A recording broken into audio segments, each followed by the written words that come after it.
Came by another person from East London. This is a protest against Nigerian king in East London, South Africa. Okay, the king is there. The king is among them. So this is against the Nigerians. Nigerian king is South Africa. This is a protest, but this is not a king. It's a leader. It's like a chairman of the organization. So, but they think that is a leader. It's a king. Well, this is not king. This is a chairmanship in South Africa. So South Africans are protesting against the coronation of Igbo in East London. But actually, it's not Igbo. It's not a coronation. It's a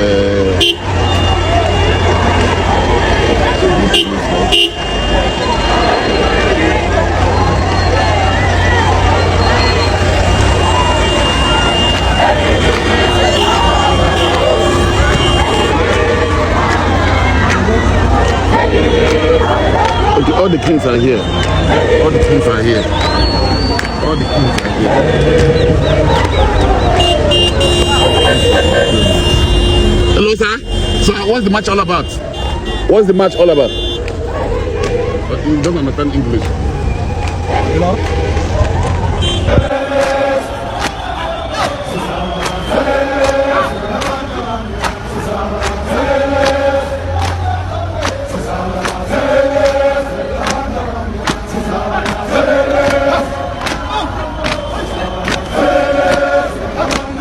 I don't understand what is going on with some of our Igbo brothers in the diaspora.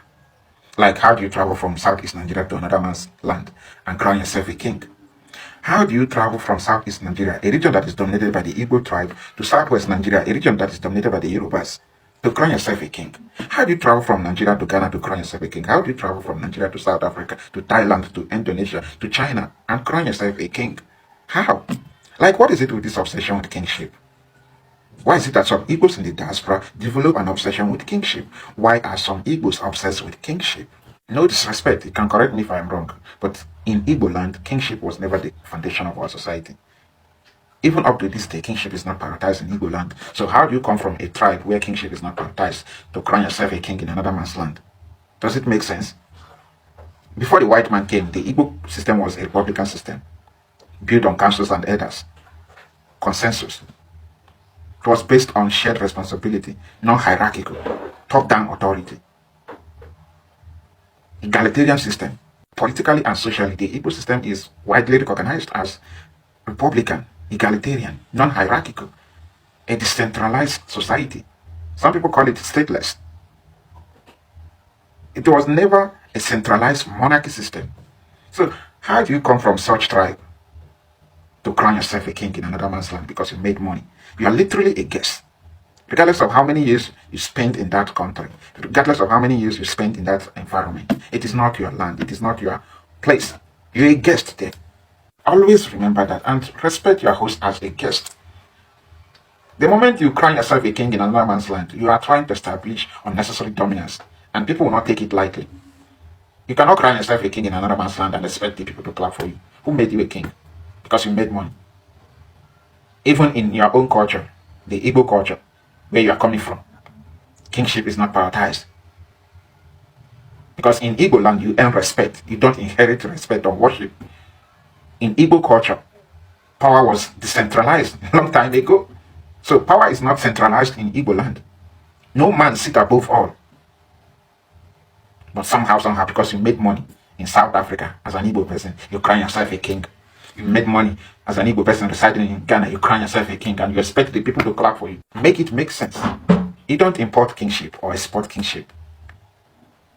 I mean, how do you travel from Igbo land to Yoruba land and crown yourself a king because you made money in Yoruba land, where they have their own cultural system, tradition, authority? Come on, man. You're a Nigerian from Southeast, an Igbo man. You travel from Nigeria to South Africa. 15 years later or 10 years later, because you made money in South Africa, you crown yourself king in South Africa. But you are from Nigeria. Knowing fully well that the South Africans have their own king, their own traditional system, authority and culture. But you don't care. You disregard everything and set up your own palace and crown yourself a king. It doesn't make sense. You are not at home. You're a guest. You have no right to build a palace in another man's country as a guest, as a foreigner. Okay? You cannot travel to Ghana and build a palace there as an Igbo man. That's not your place. You are trespassing. Traditionally, culturally, you are trespassing. Socially, you are trespassing. Let's call it spade a spade. Perception matters. This is how stereotypes grow. You cannot provoke people indirectly, and when they react, you complain. It doesn't make sense. Why do you have to build a palace in another man's country as an Igbo man residing in Ghana, residing in South Africa? Why do you have to build a palace and crown yourself a king over there? Even though in your own tribe, kingship is never the center of identity. So, where is that kingship coming from? You may call it a cultural pride, but it will only make sense if in your culture, kingship is prioritized. Unfortunately, in your culture, kingship is never prioritized. So, how do you travel to another man's land as an Igbo man to crown yourself a king? Just because you make money. It doesn't make sense. You cannot establish dominance in another man's country and expect the people to clap for you. It is called provocation. When you travel to another man's land, build a palace and crown yourself a king, you are not just trying to dominate them, you are provoking the people. Let's call it spade a spade. Your intention to build a palace in another man's land as a foreigner is a provocation. And you will not blame the people for reacting, because every action comes with reaction. And what you should fear most in life is the consequences of your actions. Okay? And by the way, in ancient time, kingship was based on value. It was never about money. And value does not need throne to be recognized. So if you're obsessed with kingship, why not build value? Okay? Unfortunately, Igbos are known for their love for money. We value money over everything. And if money is your God, you have no right to be obsessed with kingship.